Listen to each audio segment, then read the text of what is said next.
I also do enjoy being able to create an environment where everybody can be successful and where I can stand back and see that light bulb go off and the students.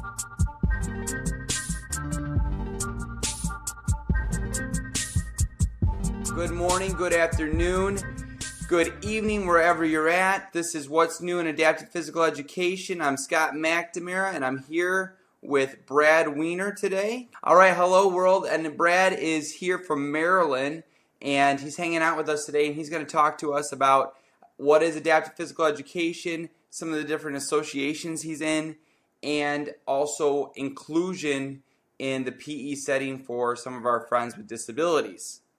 And we're really honored to have Brad here today because Brad is a National Adaptive Physical Education Teacher of the Year, 2013 from AFERT.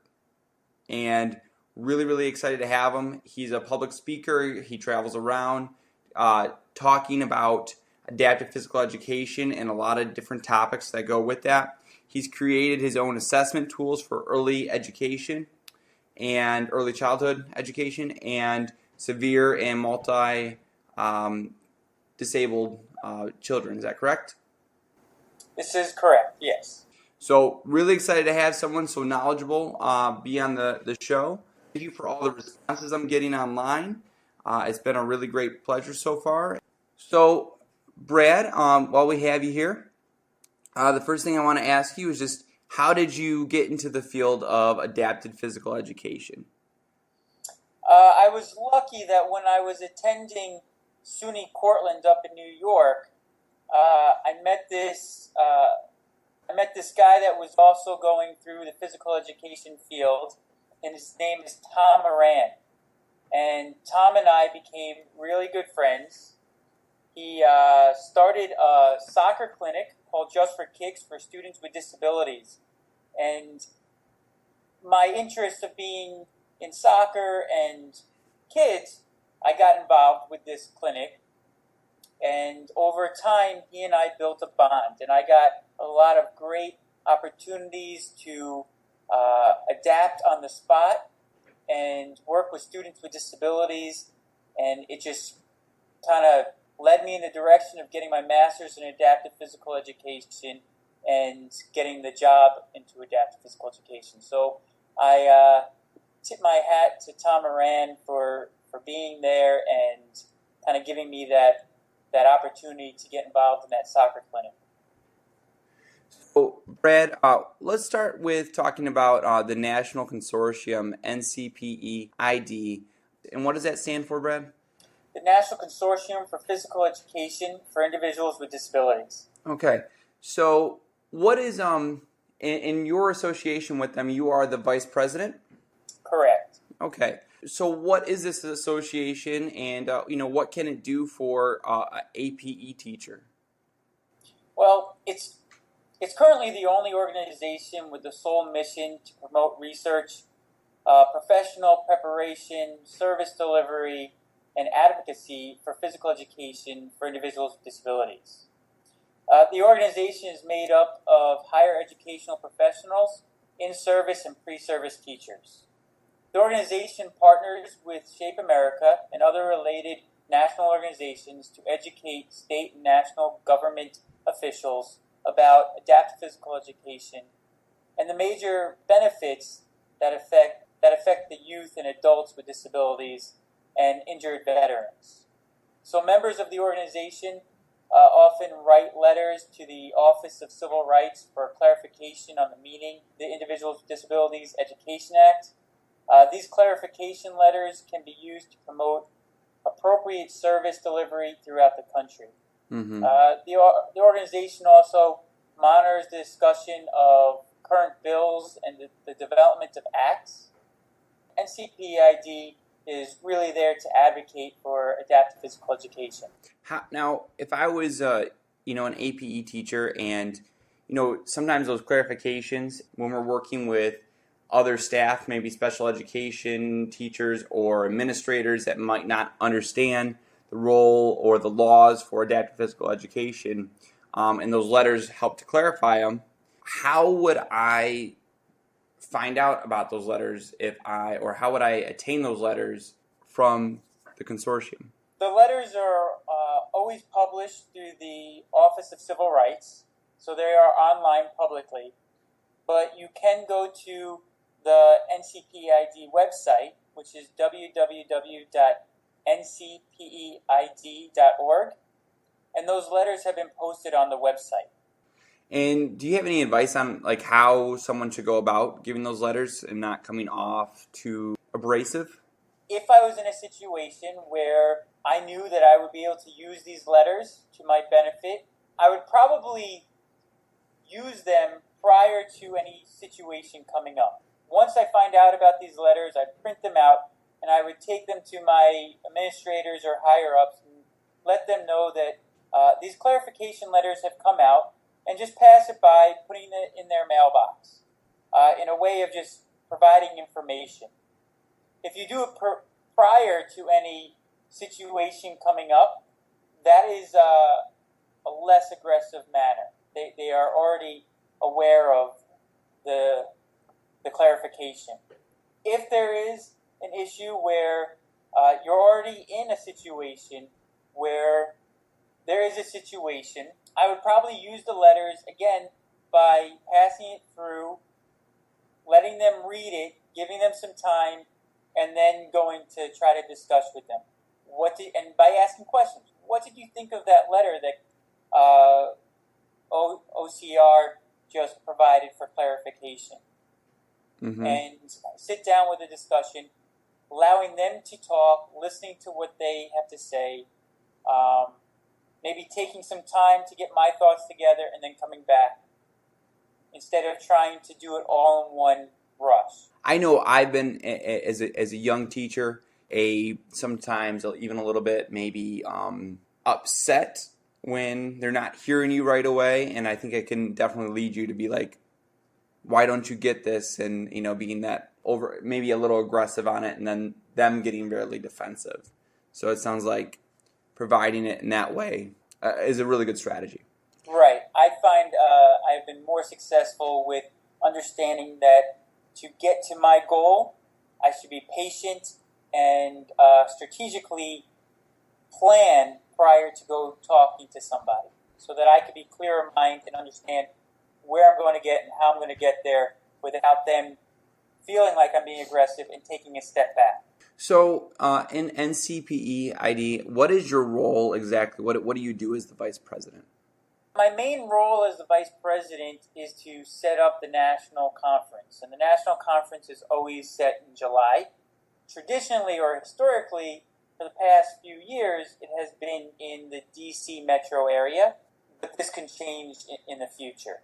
So my role is to set up that annual conference. I also play a role in attending the monthly meetings and having a role in the organizational piece of when proposals are coming through for presenting at the annual conference, or when we have to go through elections. I'm constantly engaged with the membership and providing them information. And, how did you become involved with this organization? And then how would someone else do that? I found out about the organization, and because I like to continue my own education, I decided to become a member with really not knowing too much about the organization itself at the time. But I became a member. I attended the annual conferences. I sat in the audience, and as a young professional, sitting next to some people that I have high respect for, I was reading their books in colleges, and it was just kind of like your heroes. You're surrounded by your heroes just sitting there. And then I got the opportunity to interact with these great minds in the field, and they really energized me and, supported me throughout my career. So just by doing that, I kind of landed myself in a leadership role. Wow. And then what would your advice be if someone wanted to get involved, and I know there's different levels of involvement. Not everyone is going to be the vice president. And so what are those different levels of involvement? And then how does someone who, you're somewhat lucky, you live in Maryland, so I think only a quick trip to, a day trip to Washington, D.C., which is where you usually are meeting for the conferences. And so if someone was in Michigan or Texas, how would they become involved with the association? And then, what are those different levels? Right. So at the minimum, somebody should become a member, because then you're receiving the emails. You're receiving, when a letter of clarification is developed, you receive that information. So you're staying current with the trends that are happening just solely by being a member.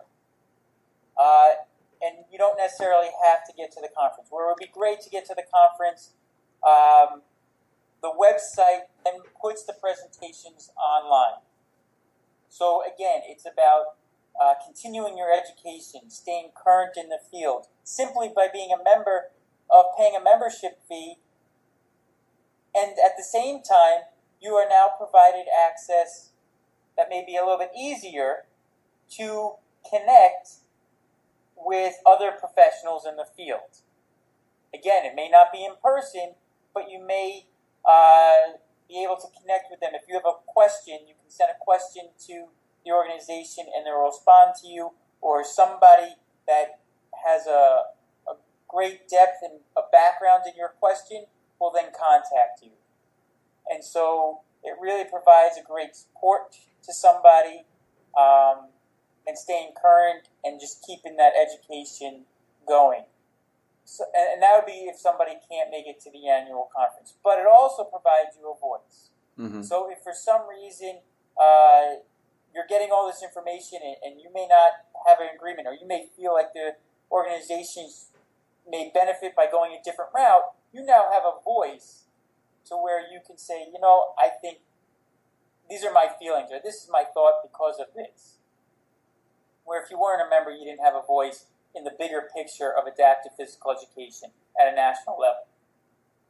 Which, compounds down to your level in the school district. Because if you can support the national level will go down to the county-wide or the state and then come back to you. So you're supporting yourself. So get the voice. I was able to make it, I'd say about 2 years ago to the conference, and what I really liked about the conference was the different, it was very concentrated group of people, but it was also, like you said, there was people at the national level, state level, and at that local level, all kind of mingling together and giving their ideas, because sometimes things can get lost from that local level to the federal level. And it was a really cool experience, and the conferences I saw were really strong and interesting. We had an individual this year who was an adaptive physical educator in the public schools, and she had lots of issues where her county and the special education program within her school district was giving her a lot of issues because they didn't see adaptive physical education as a direct service, weren't providing a lot of funding or a lot of support to her. Came to the conference, and she was able to sit down with a lot of different professionals and express her challenges and get a lot of support. She then goes back to her state, and just because she's going back to her state, she still has that support. She received lots of good ideas at the conference, but at the same time, she can go back to the state and now connect with those same people and continue to get support. So for her, it was a great benefit. And it sounds like it can be a benefit for, a variety of different teachers in different positions.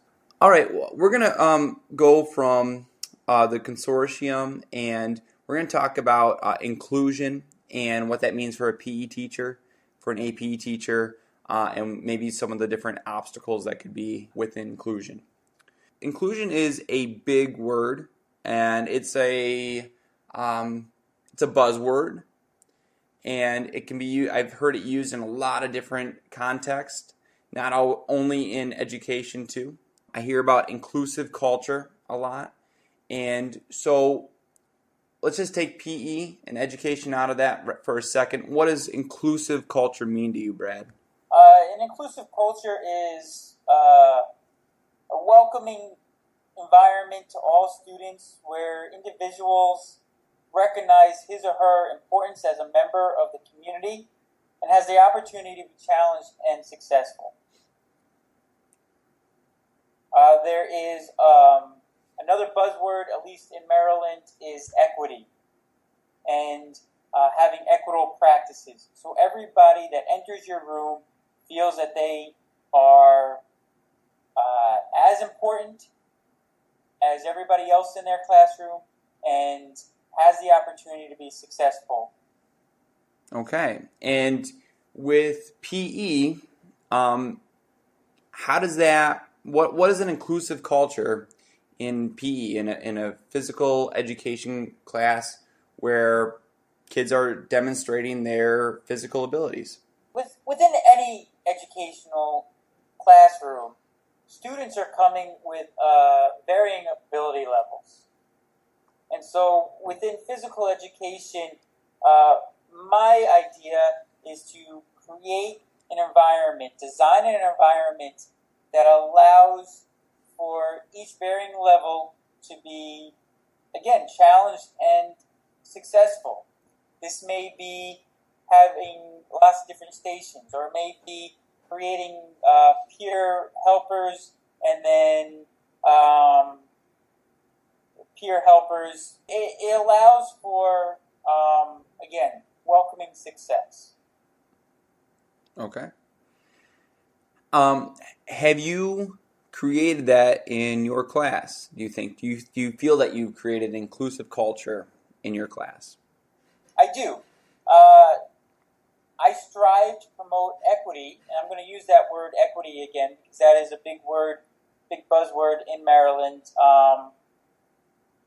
And I strive to promote equity by welcoming each student at the door and providing each student the same opportunity to voice their thoughts. Designing an environment that is scaffold for varying ability levels. Students are taught to be peer helpers, but also listeners. Mm-hmm. The main thing is, from the very beginning of each year, I work on developing a culture of respect for others and the respect for unique attributes. This is a common thread throughout each class. I really focus on respect and respecting unique attributes. How is that accomplished? I hear things like that all the time, developing respect in your class. But, how is that done? I sit them down in the beginning of the year, so I have to give time during class. I have to do a lot of planning prior and think about how I want to do this, and then give time in the beginning of the year during class. I have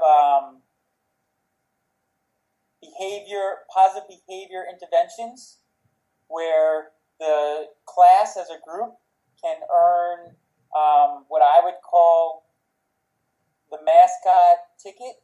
So it may be like Panda Paw tickets or whatever the mascot of the school is. And on the tickets, there are four levels of behaviors that they would have to meet. And if the class as a whole meets those four criteria each class, they would get one of these tickets. At the same time, the class may not be earning a ticket, but individual students may be on task. And so individual students can also earn their own tickets. If a class earns a certain number of tickets, they get something. They get a reward after that certain number. I usually do 10 tickets. So ideally, if they were showing these behaviors for 1 quarter, if they showed the behaviors every class, then one time each quarter they would be able to get a reward. If an individual was to get 10 tickets for themselves, they would get to, at a young age, I'm working with a lot of elementary age students, they would be able to be a teacher helper for a class. And so putting more responsibility onto them, or some other type of reward. I have a question about that, specifically with the token economy for good behavior. If you have a student that maybe has some issues or has had problems in the past with following directions, may or may not have an IEP that goes along with that. I know that myself, when I've had those students, you like to give them that extra ticket or two when they're, following directions. Do you ever have issues with the other kids seeing that and getting upset that maybe this student who maybe struggles with following directions and staying on task is getting that extra praise and maybe they're not? I mean, there are lots of different situations. There are students that don't necessarily have identified disability for their emotional or social state, but, may be more rebellious against it. For those students, I often start by having one-to-one conversations off to the side after the class is already engaged. I don't address it aggressively. Oftentimes I ask for their input. I want to know if they know why they may have behaved the way that they behaved. And then I think to myself, could I make any changes that could, in the future, support this individual or provide the individual with a different means of action versus what is deemed inappropriate. And it's always their behavior that we're talking about. And after each conversation, I tell them, we were discussing your behavior that may have been inappropriate. This is not about you this is not a reflection of you as an individual. So I want them to leave that conversation understanding that I still like them, we're still buddies, we just had to discuss their behavior. And that it's the behavior that we're discussing, and the behavior that I may not like, but not them. I like them. So it's those discussions. And if a student does need a little bit more support, maybe I will go to the educational team, because I'm not there by myself. There's a team of other people I can talk to. I can go to the classroom teacher. How are they addressing it in the classroom? And then if they are addressing it in the classroom, can I take that philosophy or that strategy and utilize it into my room? Or if there is nothing happening, can we create a behavior plan where we can start to give this student some support? And so it's not necessarily me giving them that same token, because that would be me lowering the standards that I placed upon everybody else, but maybe me keeping that standard for the class, trying to get the student to reach that standard, but also providing a little extra supports on the side. Yeah, that's a great idea to create that inclusive culture. I've heard you say 2 or 3 times now, listening to the kids, giving them a voice. How do you do that, and then what does that do for that inclusive environment? In the very beginning of the year, again, first or second class, I tell them that they are important people, and that I need to respect them just as much as I'm asking them to respect me. If they have a concern, I want them to address it to me in a respectful manner, and that I go with telling them that they are important. It's important that I learn their names because they are important. And I tell them this. I have a lot of names I need to learn. I'm going to do my best. I'm going to ask that you give me support, but it is important that I learn your name because you are important. And right from the beginning, I tell them that they're important. I tell them how we're going to, if they have an issue or if they want to say something, I have a voice stick. I can give it to somebody and they can voice it, and if they're holding it, then everybody else is respectful of listening. At the same time, if somebody does not have the voice stick, and they want to voice something, they can raise their hand. But that what they have to say, what everybody has to say, is important. And we are going to be respectful of everybody and what they have to say. So, what are some of the obstacles to creating an inclusive environment? Every student kind of comes with different background and a different unique culture. Sometimes their previous experiences that they come to the class with can create an obstacle. And that's something that, again, I start in the beginning of the year to work with, understanding respect for everybody. But like I've been mentioning, this also takes time for pre-planning, for planning for the lesson. You have to put more planning into how you're going to do it. You can't just expect to go into a lesson and say, this is going to be an inclusive culture. It's not going to happen like that. It happens over time. You also have to take time during class and during your planning. Where can I build in times during class where I can discuss this and work it into what my curricular objectives are for that class? And then, like I said, students may also at first rebel because this is possibly a culturally different environmental mentality, and because of that, they may at first rebel.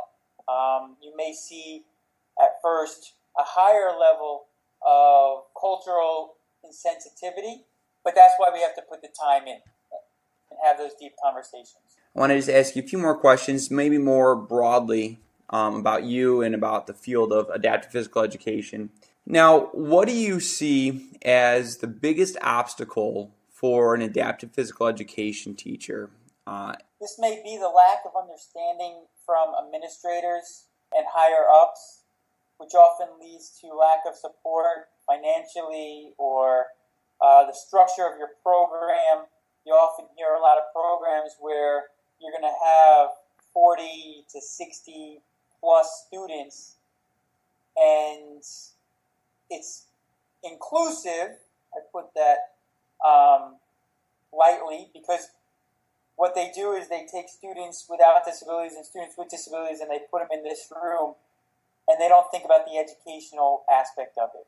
And that is a major obstacle for a lot of adaptive physical educators. If I was a classroom teacher, they may put 30 students in, which is a lot, but they take consideration of students with disabilities a lot more, where you may have a resource room or a special educator that comes in and supports you throughout the day.